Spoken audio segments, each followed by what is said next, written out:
যদি আমরা ঝুলুকুম না উঠতে পারি, তাহলে এটা মনে করে নিতে হবে যে সবার উপরে একসাথে আযাব আসবে।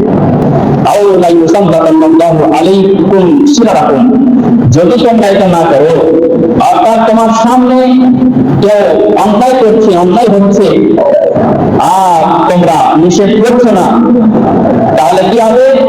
আল্লাহ তাআলা তোমাদের প্রতি খারাপ নেতাকে নিযুক্ত করে দিবে।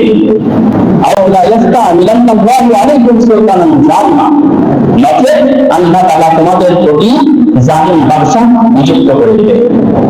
লা ইয়ারহামু সাগীরাকুম, যেই জালিম তোমাদের ছোটদের উপরে কোনো দয়া করবে না। ওয়ালা ইউআক্কিরু কাবীরাকুম, তোমাদের যারা সম্মানিত ব্যক্তি তাদের কোনো সম্মান করবে না। তোমাদের মধ্যে যারা ভালো ব্যক্তি তারা দোয়া করবে, তারা ইস্তেজাব লাহুম, তাদের দোয়াও কবুল করা হবে না। আল্লাহু আকবার। ওয়াতাস্তামসিরুনা তারা তুশারুন, আর তারা সাহায্য চাইবে, তোমরা যখন সাহায্য চাইবে তখন তোমাদের সাহায্য করা হবে না। অর্থাৎ এটা শাস্তি, এটা একটা আযাব। কিসের জন্য? যে আমরা না ভালো কাজ নিজে করেছি, না ভালো কাজের কোনো উপদেশ দিয়েছি, না খারাপ কাজ থেকে আমরা নিজে রেখেছি, না খারাপ কাজ থেকে আমরা বাঁচার জন্য কাউকে পরামর্শ দিয়েছি। সমস্ত কিতাবের মধ্যে কিতাব পথ প্রদর্শক হিদায়াতের জন্য যে কিতাব নাযিল করা হয়েছে, সেই কিতাবের মধ্যে একটি আয়াতে পাক রয়েছে। আল্লাহ তাআলা ইরশাদ করেন, ইয়া আইয়ুহাল্লাযীনা আমানু আলাইকুম আনফুসাকুম লা ইয়ালুকুম মিন যাল্লাতি ইযা তাদাইতুম ইলাল্লাহি মারজিউকুম জামিআ ফায়ুনাব্বিউকুম বিমা কুনতুম তা'মালুন।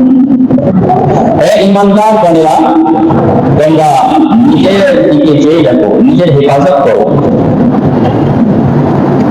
যারা গোমরাহ হয়ে গেছে, যারা পথভ্রষ্ট হয়ে গেছে, তারা তোমাদের কোনো ক্ষতি করতে পারবে না। এবং আল্লাহ তাআলার দিকেই তোমাদের যেতে হবে, সবাইকে আল্লাহ তাআলার দিকে যেতে হবে। তাই এবং তোমাদেরকে আল্লাহ তাআলা বলে দিবে, জানিয়ে দিবে, তার ফল দিয়ে দিবে যেটা তোমরা দুনিয়াতে করেছো। এই আয়াতে পাক নাযিল হয়েছে সাহাবায়ে কিরামকে সন্তুষ্ট করার জন্য নাযিল হয়েছে। কিন্তু আল্লাহ তাআলার ফরমান যদিও কখনো তার নির্দিষ্ট সামঞ্জস্য থাকে, কিন্তু আবার পৃথিবীতে যত ব্যক্তি রয়েছে সমস্ত ব্যক্তির জন্য, সমস্ত মানুষের জন্য আল্লাহ তাআলার ফরমান সর্বদাই বিদ্যমান।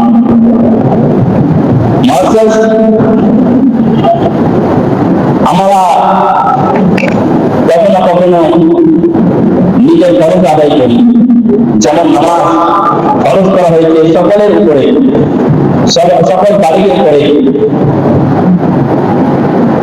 সে একা পড়লেও জামাতে পড়লেও নামাজ আদায় করতে হবে। আর কিছু কিছু ফরজ রয়েছে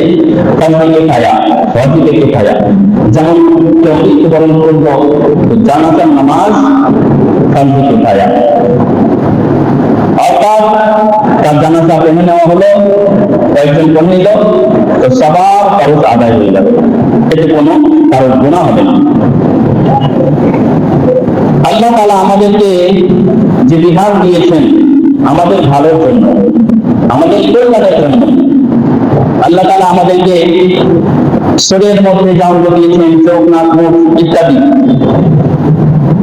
এটা দ্বারা আমরা দেখতে পাই, চলতে পারি, সবকিছু করতে পারি।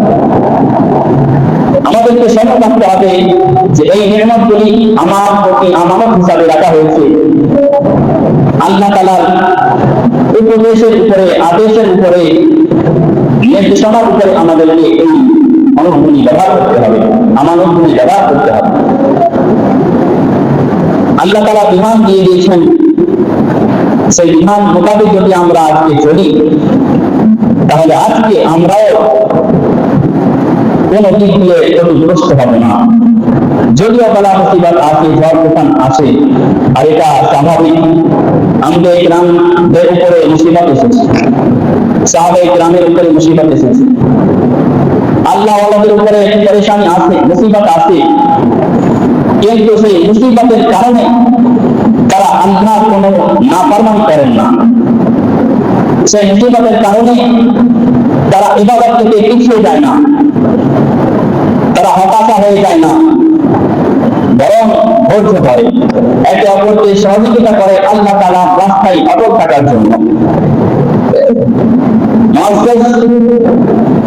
এক বিধান হচ্ছে আমর বিল মারুফ ওয়া নাহি আনিল মুনকার। আমর বিল মারুফের অর্থ হচ্ছে ভালো কাজে উপদেশ দেওয়া, নাহি আনিল মুনকারের অর্থ হচ্ছে খারাপ কাজ থেকে বাধা দেওয়া। এই বিধানটা মুমিনদের মধ্যে যতদিন পর্যন্ত বিদ্যমান থাকবে, যতদিন পর্যন্ত ভালোভাবে চলতে থাকবে, ততদিন পর্যন্ত ঈমানের উপরে অটল থাকা, স্থাপিত থাকা আমাদের জন্য সহজ হবে। আর যখনই এটা আমাদের থেকে উঠে যাবে, আমরা ছেড়ে দেব, সেই বিধানকে আমরা পিঠ পিছিয়ে করে দিব, আল্লাহ না করে সেরকম হয়, সেই তালিম সেই সময় আমাদের জন্য ঈমানের উপরে অটল থাকা মুশকিল হয়ে যাবে। আসল হাদিস শরীফে এই ব্যাপারে কি বলে? আবু সাঈদ আল-খুদরি রাদিয়াল্লাহু তাআলা আনহু বলেন, হযরত আবু সাঈদ আল-খুদরি রাদিয়াল্লাহু তাআলা আনহু সাহাবী রাসূল, তিনি বলেছেন, সামি'তু রাসূলুল্লাহ সাল্লাল্লাহু তাআলা আলাইহি ওয়া সাল্লাম ইয়াকুল, নবী পাক সাল্লাল্লাহু তাআলা সাল্লাম থেকে আমি বলতে শ্রবণ করেছি, শুনেছি, মান রাআ মিনকুম মুনকারান, তোমাদের মাঝে যখন কেউ মুনকার বস্তু দেখবে, অর্থাৎ এমন কোন কাজ কেউ করতে যাচ্ছে যেটা শরীয়ত বিরোধী, তোমাদের মধ্যে যেন কেউ তাকে নিজের হাত দ্বারা বাধা দেয়। যদি হাতের দ্বারা সম্ভব না হয় তাহলে জবানে যেন বাধা দেয়। যদি জবান দ্বারাও সম্ভব না হয় তাহলে যেন দিল থেকে সেটাকে খারাপ মনে করে, বিনা মনে করে সেটাকে অ্যাকসেপ্ট না করে। যখন এরকম পরিস্থিতি হয়ে যাবে যে হাত দ্বারাও নিষেধ করা যায় না, মুখ দ্বারাও নিষেধ করা যায় না, তবে হ্যাঁ দিল থেকে ওটা ঘৃণা মনে হচ্ছে, দিলে ওটা অ্যাকসেপ্ট করছে না, তো এটা আযাবুল ঈমান, ঈমানের একেবারে নিম্ন অংশ, আদনা অংশ, ঈমানের কমজোরি, অর্থাৎ সব থেকে নিম্ন অংশের ঈমান। আর যদি সেটাও না হয় তাহলে তো বরবাদ, ধ্বংসের দিকে চলে যেতে হবে। আরো হাদিসের বাকি মধ্যে রয়েছে, হযরত আবু বকর সিদ্দিক রাদিয়াল্লাহু তাআলা আনহু তিনি বলেন, ইয়া আইয়ুহান নাস ইন্নাকুম তাকরাউনা হাযিহিল আয়াত, হে মানুষেরা তোমরা এই আয়াতের পাঠ তেলাওয়াত করো, ইয়া আইয়ুহাল্লাযীনা আমানু আলাইকুম আনফুসাকুম লা ইয়াদুল্লুকুম মান দাল্লা ইযা তাদাইতুম, অর্থাৎ তোমরা নিজে দেখো যারা পথভ্রষ্ট হয়েছে তারা তোমাদের কোনো ক্ষতি করতে পারবে না। এই আয়াতের পাঠ তোমরা পড়ছো, জানছো, তেলাওয়াত করছো, শোনো। وإني سمعت رسول الله صلى الله عليه وسلم يقول, হযরত আবু বকর সিদ্দিক রাদিয়াল্লাহু তাআলা আনহু বলেন, আমি নবী পাক সাল্লাল্লাহু আলাইহি ওয়াসাল্লাম থেকে বলতে শুনেছি, ইন্নান নাসা ইযা রাউ যালিমা, যখন মানুষেরা কোন জালিমকে দেখে, জুলুম করনে ওয়ালাকে দেখে, অত্যাচার করনে ওয়ালাকে দেখে, ফালাম ইয়াখুযু আলা ইয়াদাইহি, এবং তা সত্ত্বেও তাকে বাধা দেয় না, কেউ অত্যাচার করছে তবুও বাধা দেয় না, কোনো মানুষ আগে বাড়ে না, তাকে নিষেধ করে না, তাহলে অতি নিকটেই আল্লাহ তাআলা তাদের উপরে আযাব নিয়ে আসবেন। আল্লাহু আকবার।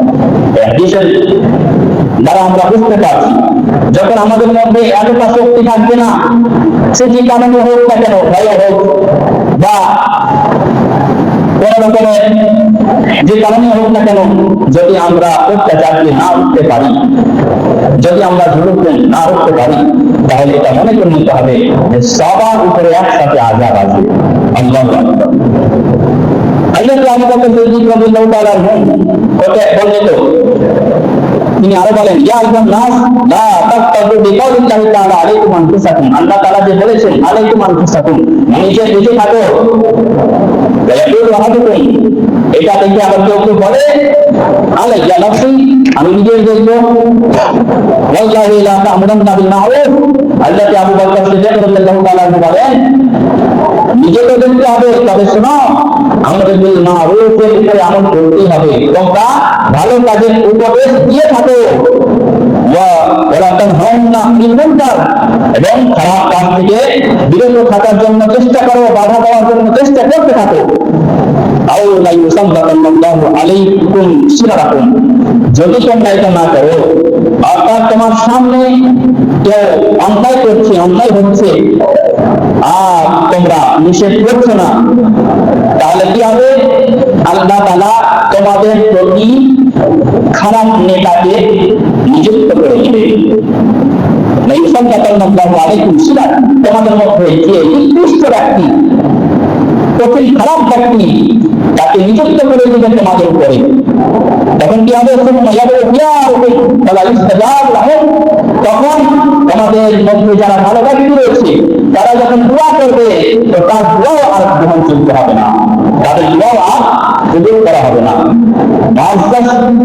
আমরা বুঝতে পারছি, যে কোনো কাজ হোক না কেন, যে কোনো খারাপ বা শরীয়ত বিরোধী বা এমন কোনো কাজ যেটা মানুষের জন্য অন্যায়, মানুষের জন্য পরেশানি এবং ক্ষতির আশঙ্কা, সেই কাজ যদি আমরা শুরু থেকে ব্যবস্থা না নিই, তাহলে একদিন কি হবে?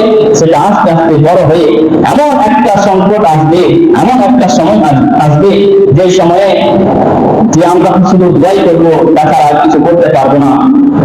কিন্তু সময়টা এতই খারাপ হয়ে যাবে যে তখন দোয়াও আর গ্রহণ করা হবে না, কবুল করা হবে না। আল্লাহু আকবার। এই মধ্যে আরো একটি হাদিস শরীফ রয়েছে। হযরত আবু বকর রাদিয়াল্লাহু তাআলা আনহু থেকে রাওয়ায়াত তিনি বলেন, লা তা'মুরান্না বিল মা'রুফ, তোমরা ভালো কাজের একে অপরকে উপদেশ দাও, ওয়ালা তানহাউনা আনিল মুনকার, এবং খারাপ কাজ থেকে বিরত থাকো, বিরত কাজের উপদেশ দাও এবং খারাপ কাজ থেকে দূরে রাখো, খারাপ কাজ থেকে মানা করো, নিষেধ করো। আও লা ইয়াস্তা'লিমান্না আও লা ইয়াস্তা'মিলান্নাল্লাহু আলাইকুম সুলতানান জালিমা, নচেত আল্লাহ তাআলা তোমাদের প্রতি জালিম বাদশা নিযুক্ত করে দিবে।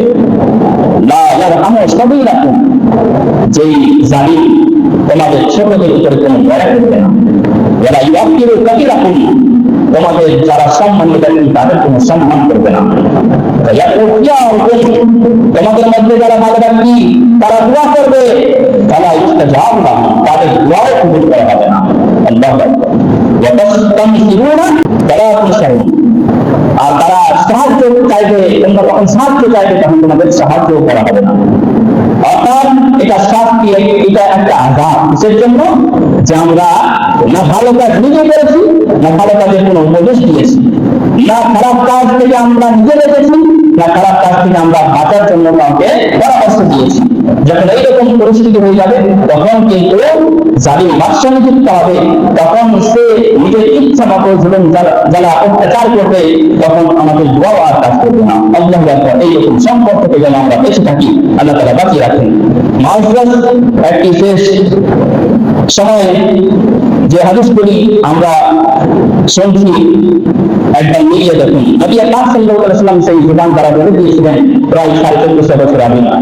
এখন সেই সময়ের সাথে সামঞ্জস্য খাচ্ছে, মিলে যাচ্ছে। একটি হাদিসে পাক দেখুন, মাউসরাস হযরত আবু সাঈদ রাদিয়াল্লাহু তাআলা আনহু হতে বর্ণিত, তিনি বলেন, আয়াতে পাকে রয়েছে আলাইকুম আনফুসাকুম লা ইয়াদুকুম মান দাল্লা ইযা হাদাইতুম। এই আয়াতের পরিপ্রেক্ষিতে হযরত আবু সাঈদ রাদিয়াল্লাহু তাআলা বলেন যে আমি নবী পাক সাল্লাল্লাহু আলাইহি ওয়াসাল্লামকে জিজ্ঞাসা করলাম, আমা ওয়াল্লাহি লাকাদ সাআলতু আনহা রাসূলুল্লাহ সাল্লাল্লাহু তাআলা আলাইহি ওয়াসাল্লাম। এই আয়াতের ব্যাপারে আমি নবী পাক সাল্লাল্লাহু আলাইহি ওয়াসাল্লামকে জিজ্ঞাসা করলাম, ইয়া রাসূলুল্লাহ, আল্লাহ তাআলা তো হুকুম দিয়েছেন যে তোমরা নিজে বাঁচো, আর যারা পথভ্রষ্ট হয়েছে তারা ক্ষতি করতে পারবে না। তো এই আয়াতের ব্যাপারে একটু বলে দিই, বিশ্লেষণ করে দিই। তো নবী পাক সাল্লাল্লাহু আলাইহি ওয়াসাল্লাম কি বলছেন একেবারে শুনুন মন দিয়ে। তখন নবী পাক সাল্লাল্লাহু আলাইহি ওয়াসাল্লাম ইরশাদ করেছেন, বালিকামারু বিল মা'রুফ, শোনো, সেটা তো আয়াতে পাক শুনেছো, জেনেছো, তোমরা একে অপরকে আমরু বিল মা'রুফ, অর্থাৎ ভালো কাজের উপদেশ দিতে থাকো। তোমরা ভালো কাজের উপদেশ কখনো বন্ধ করবে না, নিজেদের মধ্যে কোনো ভালো পরামর্শকে ছাড়বে না, ভালো পরামর্শ সবসময় করবে, একে অপরকে উপদেশ দিবে, একে অপরকে সহযোগিতা করবে ভালো কাজের জন্য। এই কাজটা তোমরা কখনোই ছাড়বে না যতদিন পর্যন্ত তোমরা বেঁচে থাকবে। এই তামারুফ বিল মারুফ, তোমরা একে অপরকে আমর বিল মারুফের উপরে আমল করো, সহযোগিতা করো, ওয়া তানাহাউ আনিল মুনকার, এবং খারাপ কাজ থেকে বিরত রাখো, খারাপ কাজ থেকে, খারাপ কথা থেকে বাধা দাও।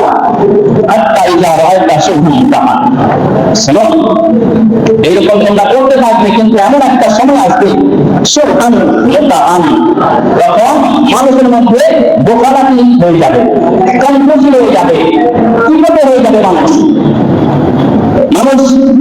কিভাবে হয়ে যাবে, হাওয়া মুতাহান, এবং নিজের নফসের মোতাবেক মানুষ চলবে, যেটা ইচ্ছা হবে সেটাই করবে, মানে শরীয়তের লিহাজ করবে না, দ্বীনের লিহাজ করবে না, ইসলামের পথের লিহাজ করবে না, তখন মানুষ নিজের ইচ্ছায় চলবে, হাওয়া মুতাহান, নিজের খাহিশের তৈরি করবে, এবং দ্বীনের কথাকে কোনো ধ্যান দিবে না, শরীয়তের কথাকে কোনো ধ্যান দিবে না, কোনো গুরুত্ব দিবে না,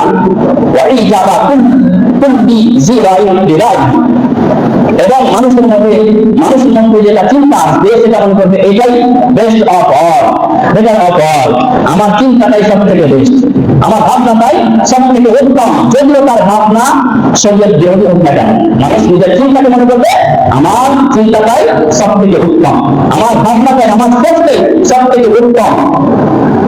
দেখুন হাদিসে পাকের এবার দেখুন, এবং নবী পাক সাল্লাল্লাহু আলাইহি ওয়াসাল্লাম কি বলেছেন দেখুন, আমরা যখন এরকম মামলা দেখবে কি মানুষ নিজের খাইসের মোতাবেক চলবে, দিনের কথাকে কোনো গুরুত্ব দিবে না, নিজের চিন্তাকে সব থেকে উত্তম মনে করবে, সব ব্যক্তি সবাই নিজের চিন্তাকে উত্তম মনে করবে, মানে পরামর্শ করার যাওয়ার না, কেউ যদি ভালো কথা বলে সেটা মান পছন্দ না, সেটা হবে না, নিজের চিন্তাকে নিজের কথাকেই মানুষ বড় মনে করবে। যখন এরকম অবস্থা হবে, যখন এরকম অবস্থা হবে, তখন ওই আয়াত, যে আয়াতটা আল্লাহ তাআলা বলেছেন, যে আয়াতটা তোমরা নিজেকে বাঁচাও, নিজের ইমানকে বাঁচাও, পাবলিককে নিজের কাছে ছেড়ে দাও, মানুষকে নিজের কাছে ছেড়ে দাও, নিজের ইমানকে বাঁচাও। তখন এমন একটা যুগ আসবে, এমন একটা সময় আসবে, তখন সবর ছাড়া কিছু নেই, ধৈর্য ছাড়া কিছু নেই, কোনো হাতি থাকবে না, তখন একমাত্র সবর থাকবে, সবর ছাড়া কিছু নেই, অর্থাৎ ইমানে এত অটল থাকবে তো সবর করতে হবে। তখন সবর আসবেন না, সেই সময় যখন মানুষ সবর করবে, ধৈর্য ধরবে, তো সেই ধৈর্য ধরনেওয়ালা, সবর করনেওয়ালা এমন হয়ে যাবে যেমন কোন আগুনের চিংড়িতে হাত দিয়ে দিয়েছে। আগুনের চিংড়িতে হাত দেওয়াটা সহজ ব্যাপার নয়, সবাইকে ভাববে আগুনে হাত পুড়ে যাবে, কেমন করে হাতে চিংড়ি দেওয়া হবে, কিন্তু সেই সময় যে ধৈর্য ধরবে সে এরকম অবস্থায় থাকবে যেন সে আগুনের চিংড়ি হাতে নিয়ে নিয়েছে, তবুও ধৈর্য ধরে থাকবে।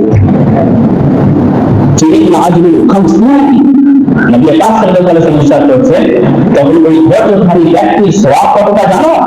50টা মানুষের মতো স্বভাব, 50টা মানুষের মতো স্বভাব। সাহাবায়ে কেরামদের মধ্যে কেউ আবার জিজ্ঞাসা করলেন, ইয়া রাসূলুল্লাহ, তাদের মধ্যে 50টা ব্যক্তির মতো স্বভাব, আমাদের মতো 50টা ব্যক্তির মতো স্বভাব?